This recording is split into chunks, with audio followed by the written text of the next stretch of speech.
Dice así Apocalipsis, capítulo 2, versículos 8 al 11. Dice: y escribe al ángel de la iglesia en Esmirna, el primero y el postrero, el que estuvo muerto y vivió, dice esto: yo conozco tus obras y tu tribulación y tu pobreza, pero tú eres rico, y la blasfemia de los que se dicen ser judíos y no lo son, sino sinagoga de Satanás.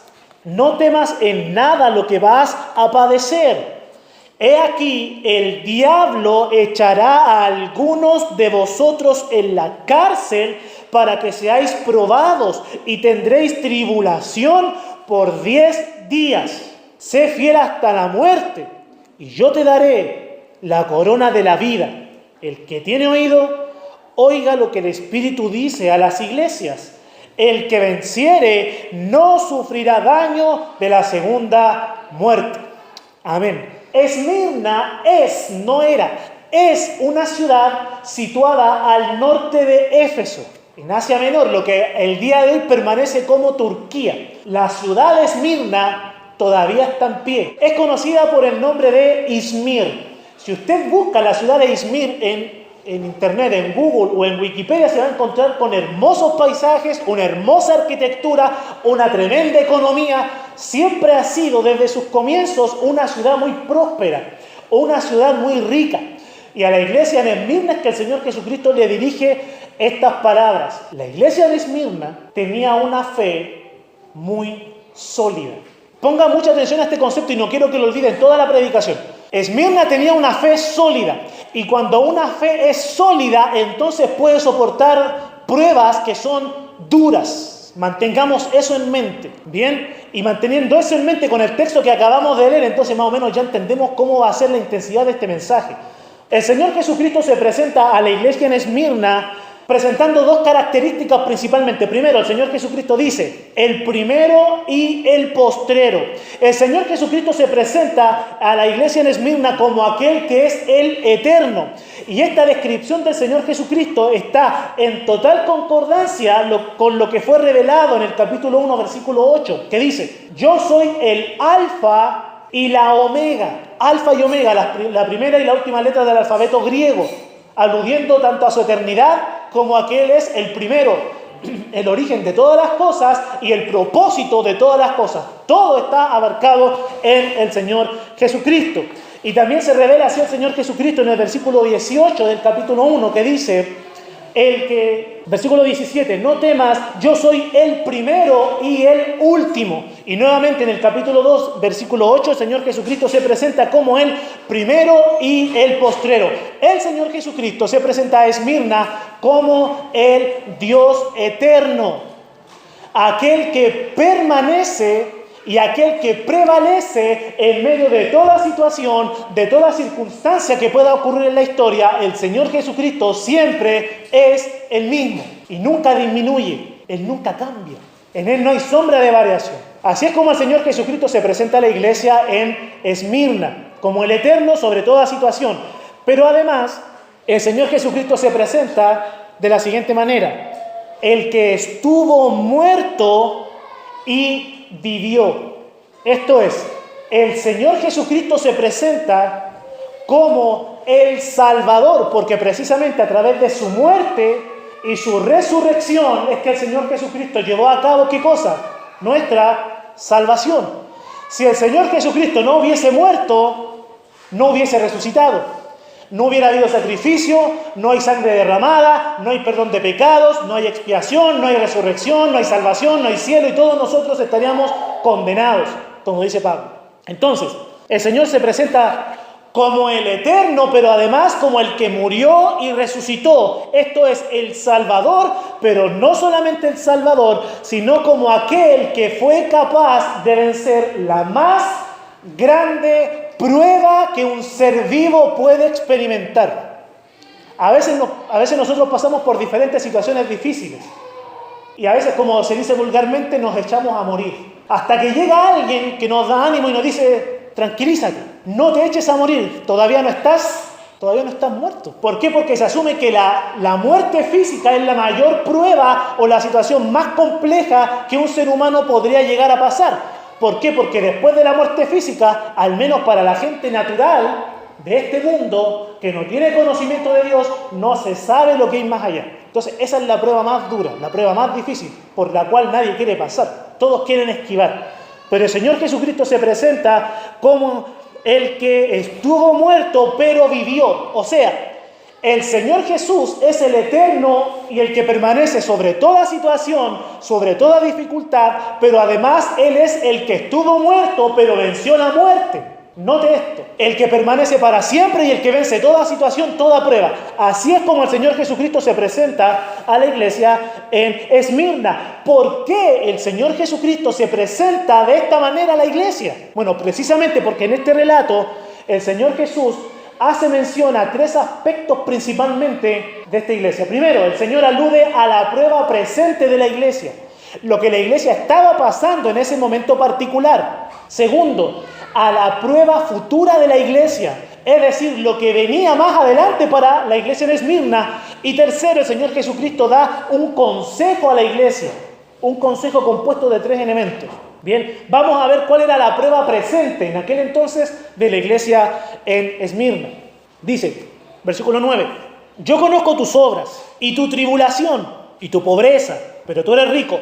Escuche, y la blasfemia de los que se dicen ser judíos y no lo son, sino sinagoga de Satanás. Fuertes palabras. ¿Quiénes eran estos judíos que conformaban la sinagoga de Satanás? Bueno, estos judíos que conformaban la sinagoga de Satanás eran judíos que nacieron descendientes de Abraham, pero que no habían puesto su fe en el Señor Jesucristo, que no habían aceptado las profecías y el cumplimiento de las promesas del Mesías que habría de venir. La nación de Israel había recibido las escrituras del Antiguo Testamento.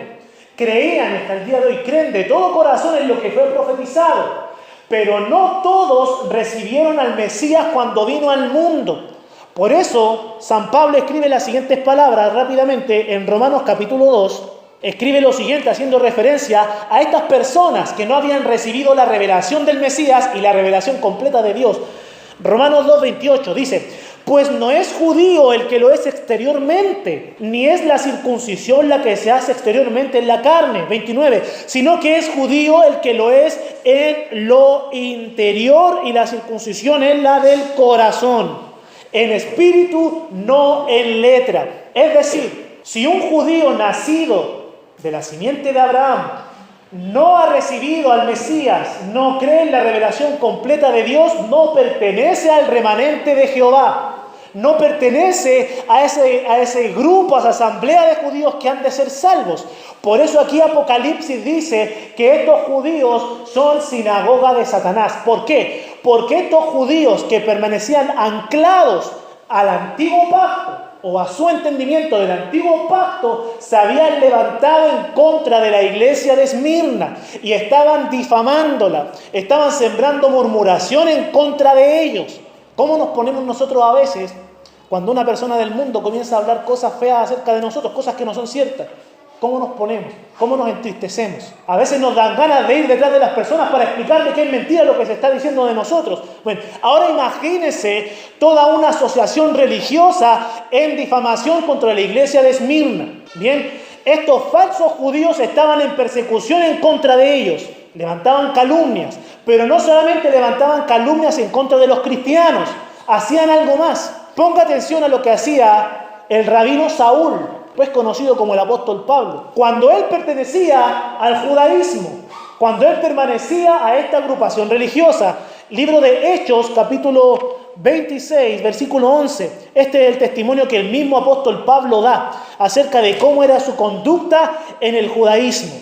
Hechos, capítulo 26, versículo 11, dice, y muchas veces castigándolos en todas las sinagogas, los forcé a blasfemar y endurecidos sobremanera contra ellos, los perseguí hasta en las ciudades extranjeras. Esto era precisamente lo que el judaísmo seguía haciendo con los cristianos en Esmirna. Los seguían persiguiendo, los encarcelaban, los azotaban en las sinagogas, los forzaban a blasfemar y los entregaban al Imperio Romano o a las autoridades romanas para que terminaran de afligirles y terminaran de castigarles. Ahora nosotros nos preguntamos por qué razón los romanos no perseguían a los judíos, pero sí perseguían a los cristianos. Bueno, porque el Imperio Romano como tal permitía que cada región, que cada nación desarrollara su religión en particular. ¿Cuál era el problema, entre comillas, con los cristianos?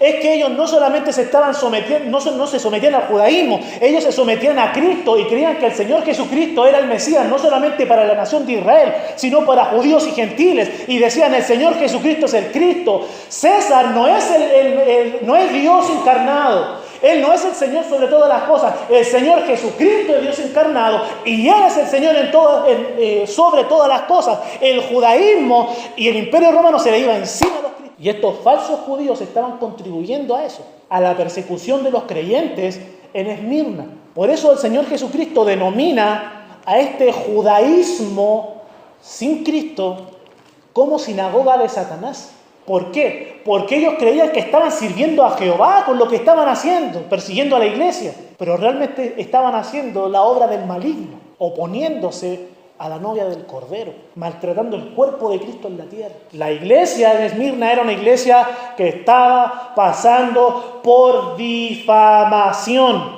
Ahora, el Señor Jesucristo, por medio de la pluma de Juan, es más específico y menciona que la iglesia en Esmirna estaba pasando por tribulación. Dice el versículo 9, yo conozco tus obras y tu tribulación, es decir, yo conozco tu angustia, yo conozco tu sufrimiento, yo conozco tu llanto y yo conozco los peligros que tú estás pasando. Cuando el Señor Jesucristo apareció en escena en su ministerio público, usted lo puede leer en Lucas capítulo 4, Él entra a una sinagoga y Él reconoce que es el Mesías, ¿se acuerda? Leyó las Escrituras, leyó el profeta Isaías y luego dijo, hoy estas Escrituras se han cumplido delante de vosotros. ¿Qué pasó?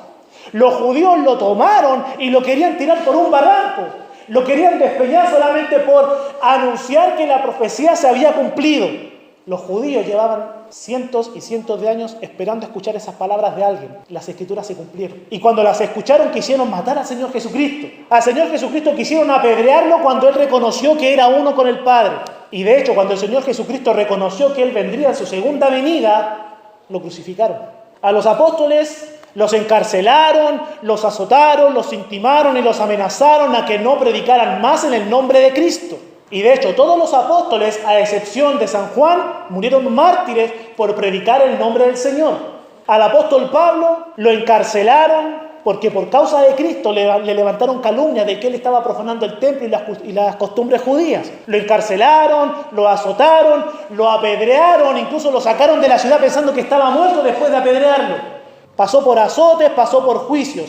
Todo esto ha pasado la iglesia desde sus inicios por confesar la verdad de Dios y por proclamarla para beneficio de los pecadores, porque nunca ningún pecador se va a salvar a menos que escuche que es un pecador, que va a condenación, pero que Dios se encarnó y murió en la cruz para salvarlo y que tiene que doblar sus rodillas ante ese Dios, el cual murió y resucitó. No hay otro mensaje de salvación. Y ese es el mensaje que los creyentes de Esmirna estaban predicando. Y por predicar esa verdad estaban sufriendo tribulación.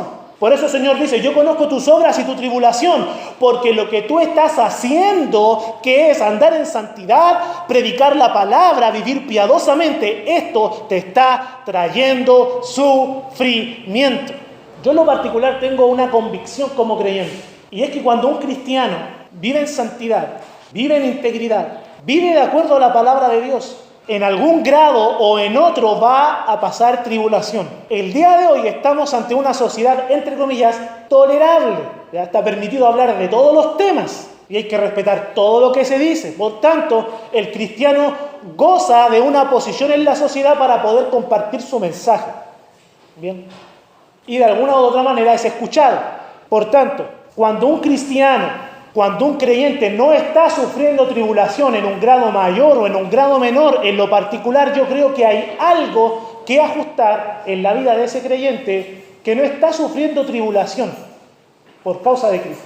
Porque vemos a lo largo de las Escrituras que cada vez que se levanta un creyente con fe, en santidad y predicando la palabra, algo pasa. Siempre algo pasa. Cuando un perro se siente provocado, empieza a gruñir y quiere atacar. Cuanto más un león, cuanto más Satanás. Bien, entonces, cuando en lo personal me doy cuenta que mi vida de fe está muy relajada y nadie se está oponiendo, yo digo, bueno, a lo mejor algo estoy haciendo mal. A lo mejor estoy llevando una vida muy pasiva. A lo mejor no estoy predicando como debiera predicar. A lo mejor no estoy siendo tan santo que el mundo no se siente contrastado conmigo. La iglesia en Esmirna estaba pasando por tribulación. Pero algo más, algo que a los evangélicos modernos no les gusta escuchar. Yo conozco tus obras y tu tribulación y tu pobreza.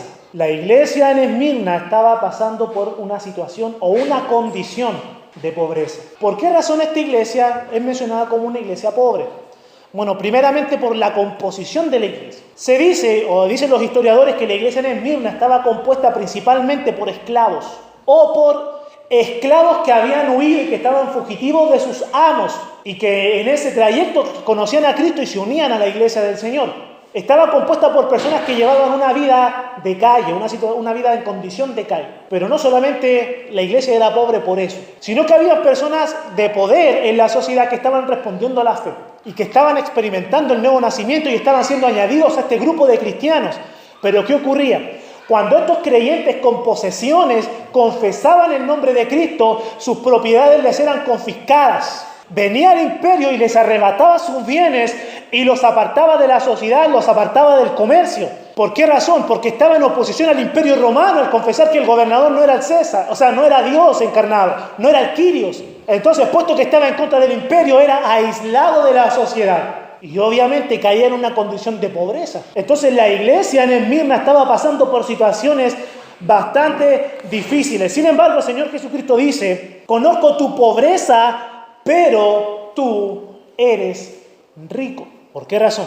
Porque a pesar de que, lo voy a decir de forma ilustrativa, a pesar de que los bolsillos de los creyentes estaban vacíos, su mente estaba llena de sabiduría y de conocimiento de la palabra de Dios. Su corazón estaba lleno de fe, de virtud, de amor, de gozo, de paz, de paciencia, benignidad y los frutos del Espíritu Santo. Su mensaje estaba lleno de poder. Su obra evangelística estaba llena de frutos. Eran pobres en lo material, pero eran ricos en lo espiritual. Y yo creo que usted lo ha experimentado en su vida.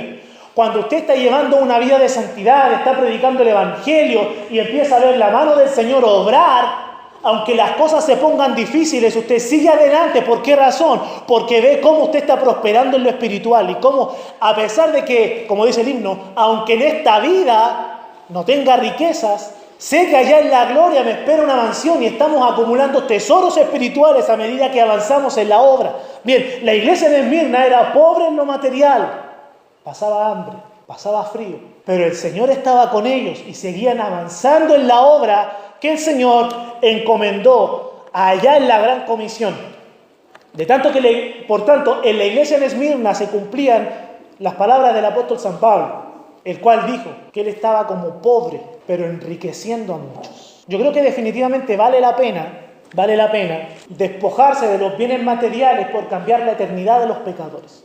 Si alguien vino a nosotros y nos compartió el Evangelio y nacimos de nuevo y el día de hoy tenemos la eternidad asegurada con nuestro Señor en la gloria celestial, vale la pena despojarse de comodidades en este mundo para que el Señor cambie la eternidad de aquellos que aún no le conocen. Eso definitivamente es algo estimulante. Creo que todos nosotros tenemos que aprender a vivir con esa perspectiva, porque actualmente vivimos en una sociedad capitalista. El día de hoy es fácil estudiar, sacar un título, tener un buen trabajo y empezar a generar. Es muy fácil, hoy día hay bonos para todo, hoy día hay facilidades para todo y cualquier persona puede prosperar. Entonces, cuando la sociedad ofrece tantos beneficios, a veces es muy atrayente para los cristianos cambiar el foco de cuál es su prioridad en la vida. Nosotros tenemos que procurar no encariñarnos mucho con esta vida, puesto que nuestra recompensa está más allá de esta muerte. Entonces tratemos de mantener siempre el enfoque correcto. Esta iglesia tenía el enfoque correcto. Era fuerte, por eso podía soportar estas pruebas. Recordemos que el Señor no nos da una prueba que no podamos llevar. Bien, Entonces, esa era la situación presente de la iglesia. Estaba pasando por difamación, estaba pasando por tribulación y estaba pasando por pobreza. El Señor también habla a la iglesia acerca de la prueba o las pruebas futuras que la iglesia tendría que enfrentar. Dice el versículo 10, no temas en nada lo que vas a padecer. Este no parece un mensaje muy alentador para la iglesia evangélica hoy, porque la iglesia evangélica hoy quiere casa nueva, quiere cambiar el auto, quiere un traje nuevo, quiere que su negocio prospere, quiere sacar el título, quiere sacar la segunda carrera. Así es la iglesia hoy. Pasé por algunos cultos de oración de iglesias en Chile y examiné cuáles son las peticiones de oración. Pero el Señor dice a la iglesia, no temas en nada lo que vas a padecer. Paréntesis, no estoy diciendo con esto que no hay que ser responsable. No estoy diciendo que no hay que trabajar o que no hay que estudiar. No estoy diciendo que eso está mal. Lo que estoy diciendo es que muchas veces la iglesia moderna pone un altar en su corazón, pone un trono y sobre ese trono pone sus aspiraciones personales materiales. Eso es lo que estoy diciendo, ¿bien? Para que no se malentienda. No estoy diciendo que los jóvenes que están en la universidad tienen que dejar la carrera o que los padres de familia tienen que dejar el trabajo. No estoy diciendo eso. Estoy hablando de la actitud del corazón. Bien, espero darme a entender. No temas en nada lo que vas a sufrir o padecer. Dice, he aquí, el diablo echará a algunos de vosotros en la cárcel. Ahora, usted recuerda el Antiguo Testamento y recuerda Job capítulo 1. Y usted recuerda cuál es el preámbulo a la historia de Job en la tierra. Satanás pide autorización a Dios para tocar la vida de Job, la familia de Job, los bienes materiales de Job, y Dios autoriza a Satanás para que Satanás lo haga. Entonces, Satanás, ¿qué quiere hacer? Debilitar la fe de Job a través de quitarle posesiones materiales, quitarle la salud, quitarle su familia. Satanás no es muy creativo y ha estado en esto los últimos 4.000 o 5.000 o 6.000 años. ¿Ya? Por eso dice acá, el diablo echará a algunos de vosotros en la cárcel, así como a Job. Satanás afectaría las posesiones, la comodidad y la salud de los creyentes en Esmirna, arrastrándolos a la prisión. Ahora, a nosotros nos cuesta un poco entender esto. No sé cuántos de los que están aquí vieron hace algún tiempo atrás un pequeño reportaje acerca de las cárceles VIP que hay en Chile. ¿Ustedes se acuerdan de ese reportaje? Las cárceles VIP. Bueno, creo que hablaban de Colina 1. Que hay determinadas celdas en la cárcel y entraron las cámaras junto con carabineros y mostraban al que habían celdas que tenían pavimento de cerámica, otros tenían piso flotante, bien pintaditas, buenas terminaciones, buenos guardapolvos, tenían plasma, tenían consolas, tenían refrigeradores, tenían TV cable, tenían internet, habían celulares, refrigeradores llenos, hasta tenían cerraduras por dentro las celdas. Así está Chile, para los que nos están escuchando en el internet afuera del país. Entonces, apareció hace algunos meses atrás este reportaje en algunos noticiarios de las cárceles VIP. Entonces, por eso se nos hace un poco difícil entender lo terrible que era estar en la cárcel para un cristiano en el primer siglo. Bien, pero las cárceles romanas eran un foso profundo en la tierra. Y obviamente para que el terreno no se viniera abajo, entonces habían puestas rocas para darle forma, ¿bien? Y para que obviamente no quedaran sepultados tanto los presos como los soldados romanos que estaban trabajando ahí. Pero imagínense un foso profundo, rocoso, oscuro, húmedo, con ratones y todo tipo de animales salvajes merodeando por el lugar, sin acceso a ningún tipo de comunicación con el exterior, sin los familiares, sin los amigos, sin las iglesias, solamente Cristo y el creyente en ese foso profundo, esperando la condenación, esperando la muerte física, en ese lugar. Bien, eso era lo que Satanás tenía preparado y lo que iba a hacer con los creyentes en Esmirna. Tenía preparada la cárcel para ellos. No es para nada un panorama agradable. Entonces, imagina usted los evangelistas en el primer siglo compartiendo el mensaje de Cristo, sabiendo qué es lo que venía para los creyentes, la persecución, la pobreza, la cárcel y luego la muerte. ¿Cómo habrán predicado el evangelio? Bueno, de la misma manera que tenemos que predicarlo nosotros el día de hoy. Dios se encarnó, vino al mundo, murió y resucitó. Eres un pecador, necesitas el perdón de Dios, pero estás separado de Él. Arrepiéntete y cree en Cristo para tu salvación. Ese es el mensaje de la salvación.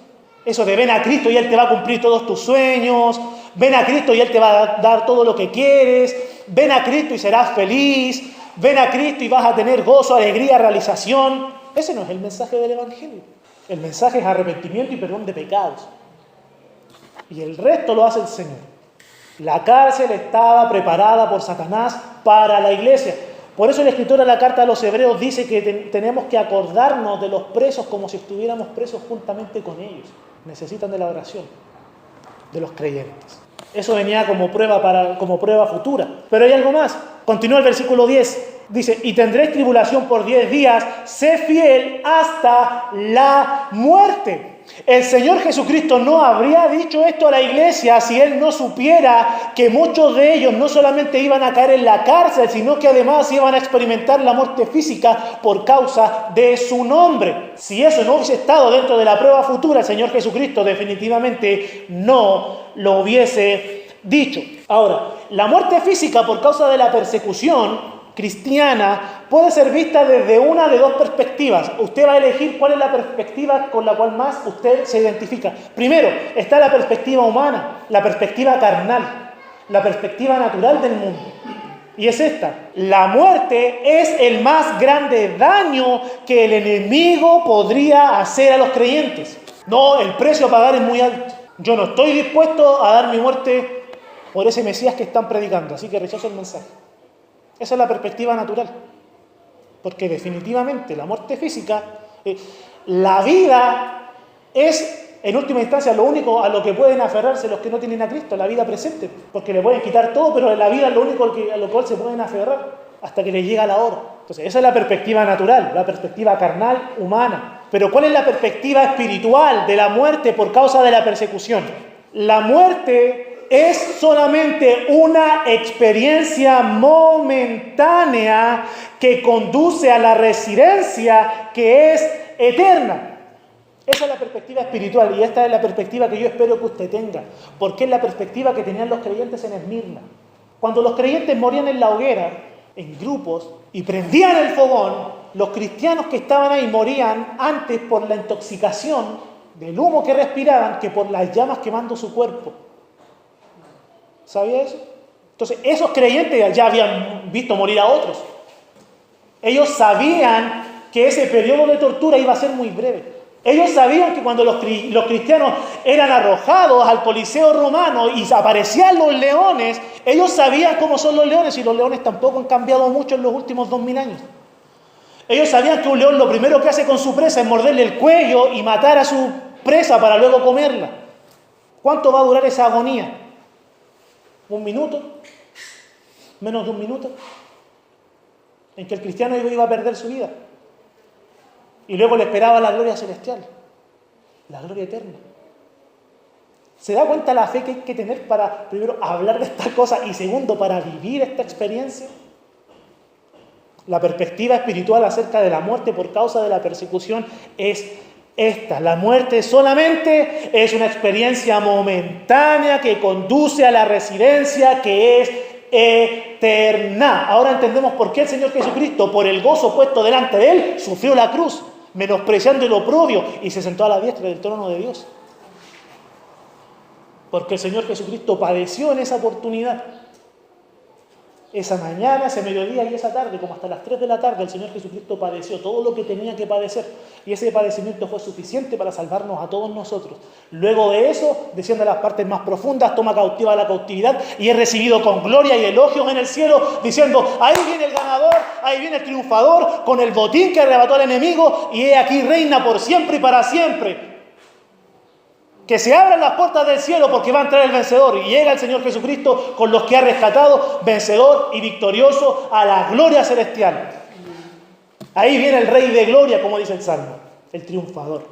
¿Se dan cuenta? La muerte física es una experiencia muy breve y las recompensas son eternas. No hay dónde perderse.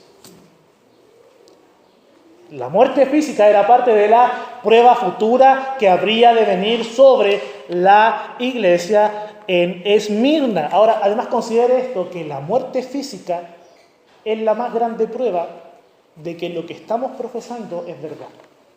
Algo más estaba preparado para la iglesia, o más bien, otra especificación de la prueba. Continúa el versículo 10, luego que dice, el diablo echará a algunos de vosotros en la cárcel para que seáis probados y tendréis tribulación por 10 días. Voy a aclarar algo. Esta tribulación no es el periodo de gran tribulación que se menciona en Mateo 24.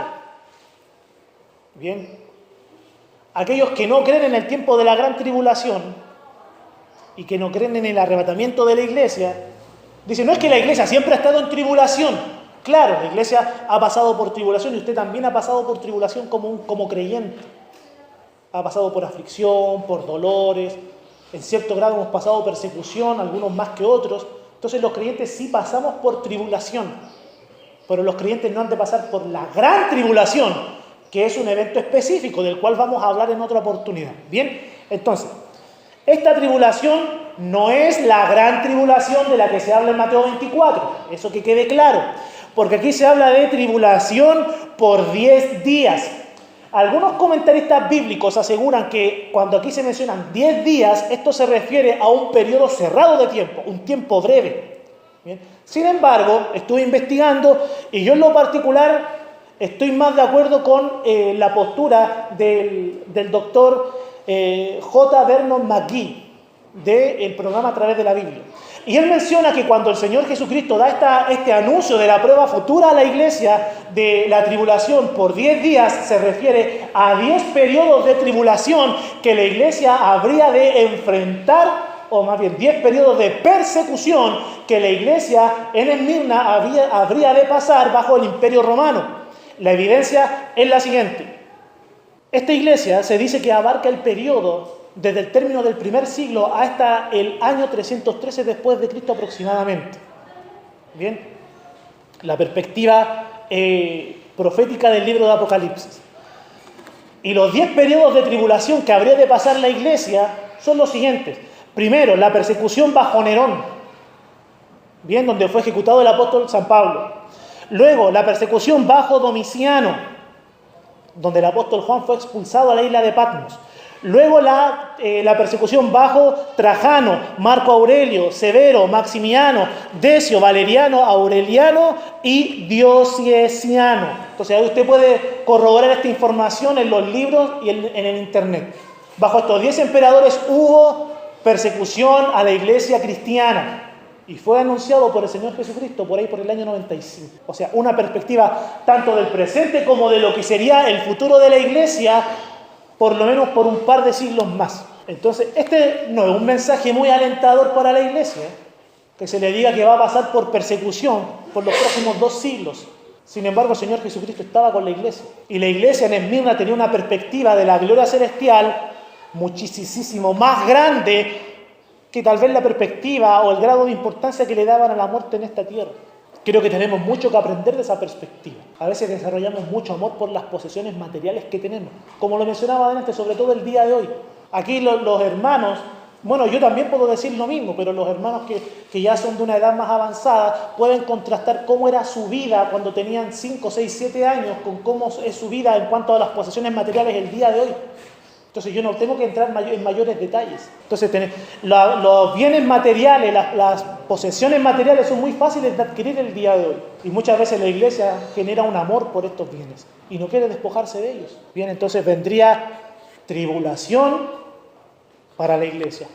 ¿En qué consiste el consejo que el Señor Jesucristo da a la iglesia de Esmirna? El Señor Jesucristo dice lo siguiente: no temas en nada lo que vas a padecer. No temas, no tengas temor. ¿Qué es el temor? El temor, ponga atención, es una manifestación emocional. Por tanto, es subjetiva, que nos hace rehuir aquello que se considera dañoso. Esto no lo saqué de ningún diccionario bíblico, lo saqué de la RAE.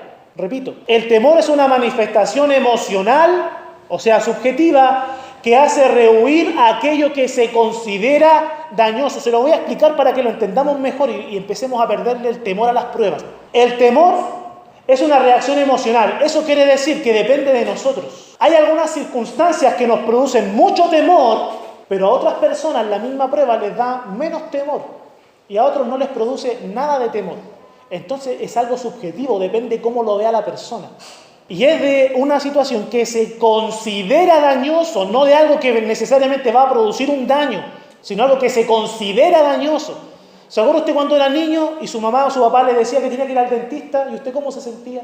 Después iba al dentista y cuando salía decía, oye, no me morí, no fue tan terrible. Después cuando usted iba al colegio y tenía que dar una disertación y usted le entraba el temor, ¡oh! Todos me van a ver, todos me van a mirar, ¿qué voy a decir? Me puedo equivocar, y se llenaba de temor, terminaba la disertación y decía, oye, como que no fue tan terrible como pensaba. Después cuando tuvo que buscar su primer trabajo, cuando tuvo que empezar a hacer trámite usted solito y empezar a salir, usted le entraba un temor porque usted decía, no sé qué va a pasar, a lo mejor me va a suceder algo malo, y las cosas después no eran como usted pensaba. Porque el temor es subjetivo, depende de cada quien, es algo emocional. A veces ni siquiera depende de las circunstancias, depende del corazón de la persona. Por eso el Señor Jesucristo dice, no temas en nada lo que vas a padecer.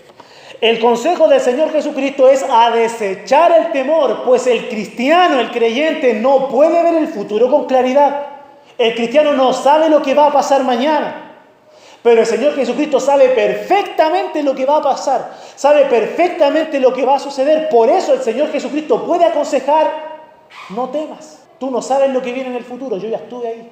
Entonces basta que el creyente simplemente le crea al Señor. El Señor seguirá en control de toda situación, aun cuando llegue el momento del padecimiento. Los creyentes que entendían esto podían ser atados a los postes en las calles de Roma, podían ser atados, podían ser cubiertos de brea y prendidos vivos en la vía pública cantando himnos, gozosos de padecer por Cristo, porque entendían estas verdades. Los creyentes de hoy no se congregan en el invierno porque le tienen miedo al frío y no se congregan en el verano porque le tienen miedo al calor.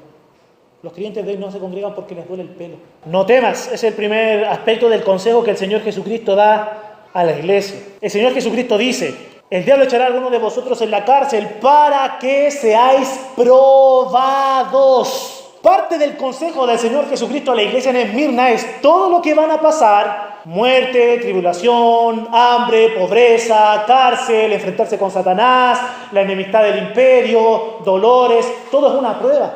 Relájense. ¿Usted recuerda lo que es una prueba? Una prueba es una situación controlada por el Señor Jesucristo de la cual Él espera ver el resultado. Toda situación adversa, toda dificultad, incluso la participación de Satanás mismo, todo estaría bajo el control y la supervisión de Dios en la persona de Cristo. La prueba que la iglesia habría de pasar sería testimonio al mundo y aún a nosotros el día de hoy de la veracidad de la fe cristiana. ¿Quién sería capaz el día de hoy de creer en un Cristo cuyos primeros seguidores no fueron capaces de dar un peso por Él? No sería creíble la fe cristiana sin mártires. Eso es obvio. Entonces las pruebas que pasaría la iglesia serían la evidencia de que lo que ellos están profesando es la verdad. Como decía el personaje que hace de Josh McDowell en la película ¿Qué dices, Josh? Él dice: conozco personas que no son capaces ni de cruzar la calle por sus convicciones, pero los creyentes murieron por su fe, porque decían haber visto al Cristo muerto y luego resucitado. Y con esa convicción fueron a la muerte. De tal manera que la prueba que habrían de pasar da evidencia de la veracidad de la fe, pero además da testimonio de la santidad de la iglesia. Esta era una iglesia santa, esta era una iglesia madura, esta era una iglesia conocedora. Por eso el Señor le permitía pasar por estas pruebas. ¿Por qué la iglesia era madura? Ahora usted entiende por qué la iglesia en Occidente el día de hoy es la iglesia más cómoda que ha habido en la historia de la humanidad. Porque es una iglesia inmadura. Por eso no pasa persecución, porque no está preparada. El Señor Jesucristo dice: sé fiel hasta la muerte y yo te daré la corona de vida. Este es el tercer componente del consejo que el Señor Jesucristo da a la iglesia. Sé fiel hasta la muerte y yo te daré la corona de la vida. Note esto, el Señor Jesucristo está exhortando a la iglesia a que sea fiel. Es una exhortación. El día de hoy hay creyentes que uno los exhorta y se van de la iglesia. No, a mí nadie me dice lo que tengo que hacer. Otros dicen, yo soy un libre pensador. Nadie me tiene que decir lo que yo tengo que hacer. No aceptan exhortación, no aceptan amonestación. Pero el Señor Jesucristo exhorta a la iglesia y le dice, sé fiel hasta la muerte y yo te daré la corona de la vida. Es una exhortación a permanecer firme en las convicciones bíblicas. Esto no es una condicionante. No es, bueno, si eres fiel te doy la corona, pero si no eres fiel, no te la doy. No, el Señor Jesucristo no está diciendo esto. El Señor Jesucristo le está dando ánimo a la iglesia. ¿Por qué? Porque la victoria, la fidelidad al Señor, ya está, si se puede decir de esta manera, garantizada en Cristo. Ustedes recuerdan lo que dice Romanos 8:37. Somos más que vencedores por medio de aquel que nos amó. O sea que la victoria es segura en Cristo. Segunda a los Corintios 2:14 dice que el Señor Jesucristo nos lleva siempre en triunfo. Y primera de Juan 5:4 dice que esta es la victoria que ha vencido al mundo, nuestra fe. Por tanto, los que han nacido de nuevo ya tienen victoria, ya están en triunfo, ya vencen al mundo. La fe verdadera ha de permanecer fiel al Señor. Esa es la verdad. Por tanto, en la morada celestial hemos de recibir el reconocimiento, la corona de la vida. Esta corona de la vida no es un ornamento real, porque solamente hay un Rey de Reyes y Señor de Señores. Sabemos que es nuestro Señor Jesucristo. ¿Qué es entonces esta corona de la vida? Esta corona de la vida es el reconocimiento olímpico. Este arco de ramas de olivo que se ponía sobre los participantes de los Juegos de las Olimpiadas, diciéndole, este participó y es un vencedor. Bien, ese es el reconocimiento que los creyentes habremos de recibir cuando estemos en la gloria eterna, al mirar atrás y ver lo que tuvimos que pasar por nuestro Señor Jesucristo. Alguno dirá, hermano pastor, pero yo le he fallado al Señor. Aquí la palabra dice, sé fiel hasta la muerte y yo no he sido fiel. Bueno, ¿cuáles son las buenas noticias para usted? Es que aquí dice, sé fiel hasta la muerte. Todavía hay tiempo de arrepentirse de las infidelidades. Hay tiempo de confesar. Hay tiempo de dolerse. Hay tiempo de pedirle perdón al Señor. Y el tiempo es que lo haga hoy. Que se arrepienta de todas aquellas veces que le ha sido infiel al Señor y comienza a enderezar sus pasos en pos de la palabra y la obediencia al Señor. La palabra dice, sé fiel hasta la muerte. San Pedro estaba en el lugar en el cual ninguno de nosotros hubiese querido estar, siguiendo al Señor Jesucristo en la noche que fue encarcelado y enjuiciado. Y esa noche le metieron presión y Pedro negó al Señor Jesucristo delante de su Mesías. ¿Cuál fue la diferencia entre Pedro que lo negó y Judas que lo vendió? Que Judas fue y se ahorcó, pero Pedro fue y lloró amargamente, se arrepintió. Luego el Señor Jesucristo muere, resucita, viene y restaura a Pedro. Y Pedro llegó a ser tan fiel que escribió las epístolas que tenemos acá y nos cuenta la historia que murió crucificado al revés por su Señor. Fue fiel hasta la muerte, aunque pecó, porque se arrepintió. Entonces el Señor Jesucristo todavía nos da la oportunidad de arrepentirnos y de enderezar nuestro caminar. Y voy a cerrar con este versículo. 2 Timoteo capítulo 2, versículo 5. 2 Timoteo 2, 5. Y también el que lucha como atleta no es coronado, sino lucha legítimamente. Creo que tenemos mucho que aprender del mensaje del Señor Jesucristo a la iglesia de Esmirna y volvernos en obediencia al Señor. No importa lo que venga. El Señor siempre va a estar con nosotros. Y en la gloria celestial nos espera esa corona que el Señor Jesucristo va a dar a los suyos.